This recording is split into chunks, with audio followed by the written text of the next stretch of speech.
제가 준비한 정책 질의들이 있는데 방금 좀 기사를 본 게 약간 당황스러운 기사가 있어서 확인을 좀 하고 가겠습니다. 권익위 원장님 계시죠? 권익위 원장님은 안 계신가요? 권익위 원장님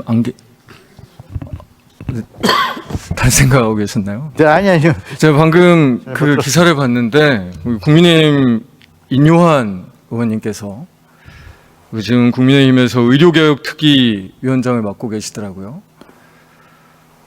문자 본회의장에서 문자 메시지를 주고받으신 게 찍혔습니다. 부탁한 환자 지금 수술 중, 조금 늦었으면 죽을 뻔, 너무 위험해서 수술해도 잘 살 수 있을지 걱정이야 라고 문자를 받으셨고 감사 이런 표현을 하셨더라고요. 국회의원이 대학병원 의사 병원에 수술 청탁하는 게 김영란법 위반입니까 아닙니까?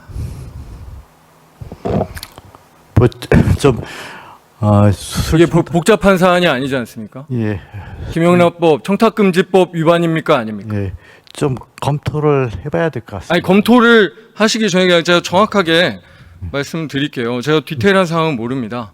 하지만 이렇게 죽을 병, 거의 환자가 죽을지도 모르는 그런 응급수술 대부분 아마 3차 병원, 대학병원에서 이루어질 것 같은데 대학병원이라고 한다면, 종합병원이라고 한다면 그 병원에 국회의원이 수술 청탁하는 게 청탁금지법 위반입니까 아닙니까? 역시 같은 대답을 드릴 수밖에 없을 것 같습니다. 대학병원 의사에게 수술 청탁하는 게 법 위반이 아닌 경우가 있습니까? 저는 사실 김영란법 만들어질 때도 국회에서 일하고 있었는데 그때 병원에 이런 청탁하지 말라고 정부 차원에서 굉장히 많은 교육 홍보를 했던 걸로 기억합니다. 그래서 그 어떤 병원 민원도 그 이후에 청탁금지법 위반입니다. 절대 그런 민원 앞으로 할 수 없습니다. 라고 아마 저만 그런 게 아닐 거예요. 여기 계신 분들도 그렇지 않습니까? 정부에서 일하시는 분들 다 그렇지 않으세요? 다시 물을게요. 이게 어려운 일이 아닙니다. 대학병원 의사 아니면 대학병원에 수술 빨리 해달라고 청탁하는 게 청탁금지법 위반입니까 아닙니까? 그거에 대해서도 제대로 답변하시기 어려우십니까? 그 지침에 위반된다면은 당연히 위반일 수도 있겠습니다. 지금 이번 예결위 결상심사에서 가장 많이 나왔던 이야기 중에 하나라고 생각합니다. 지금의 이 의료 대란, 모든 국민들께서 건강에 대한 걱정, 병원에 대한 걱정을 하시고 계신 지금 이 상황에 대해서 아마 이 예결위 내내 가장 많이 나온 주제 중에 하나일 겁니다. 저는 이 기사 보고 너무 깜짝 놀랐습니다. 정말 너무나 걱정이 됩니다. 혹여나 국민들께서 국회의원 빽 있으면 국회의원들은 저렇게 다 아는 사람 수술시켜주고 아는 사람 병원 보내주고 그러고 있구나. 대한민국은 역시나 그런 나라구나. 국민들께서 그렇게 생각하실까 봐 정말 기사 보자마자 간담이 서늘했습니다. 여러분들도 그러고 계십니까? 장관님들, 기관장님들 다 아는 사람 지금 수술시켜달라, 빨리 해달라, 빨리 병원 넣어달라 그러고 계십니까? 법무부 장관님 그러고 계십니까? 아니시죠? 왜냐면 이게 법 위반이고 법 위반을 떠나서 이게 말이 되는 짓입니까?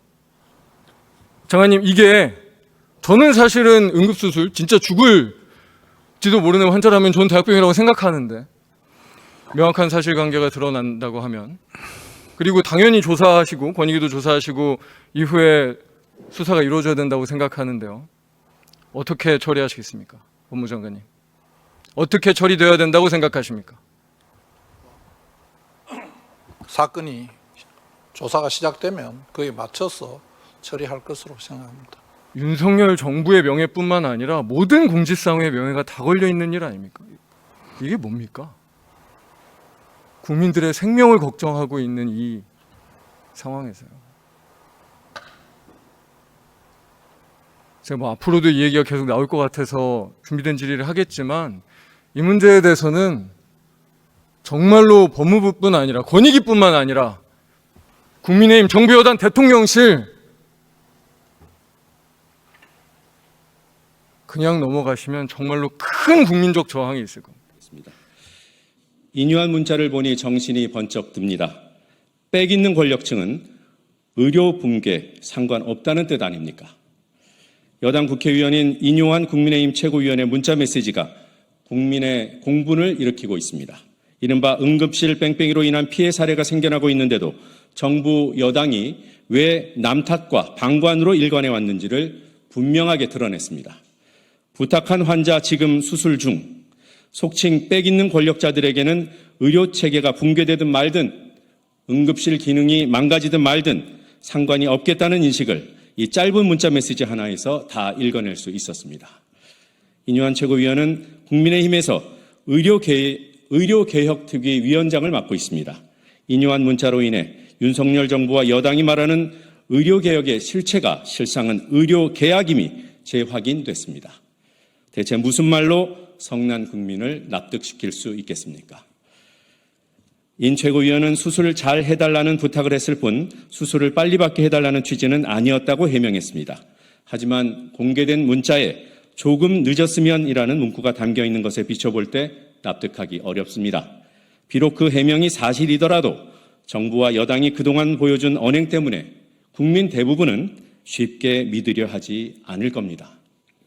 윤석열 대통령은 사람이 죽어나가는 의료 붕괴 사태가 현재 진행형이고 악화일로에 있는데도 비상진료체계가 원활하게 가동되고 있다고 국민을 속였습니다.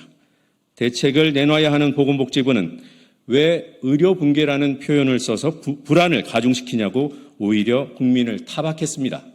정신 못 차리는 정부를 견인해야 하는 여당은 더 한심합니다. 충영호 원내대표는 오늘 교섭단체 연설에서 정부의 의료개혁을 반드시 이뤄내겠다는 말로 오히려 힘을 실었습니다. 정부를 향해 고작 한다는 말이 빈틈없이 대응하라, 만전을 기해달라 정도였습니다. 현실이 이러하니 인유한 문자는 터질 것이 터진 셈입니다. 국민의힘은 먹히지도 않을 변명에 시간 낭비하지 말고 지금이라도 윤석열 대통령과 정부를 향해 정신 차리고 의료 붕괴 현실을 직시하라고 질타해야 합니다. 끝으로 인유한 문자에 등장하는 환자께서 지금 위중한 상태라고 합니다. 부디 회복하시기를 진심으로 기원합니다. 이상입니다. 수고하셨습니다.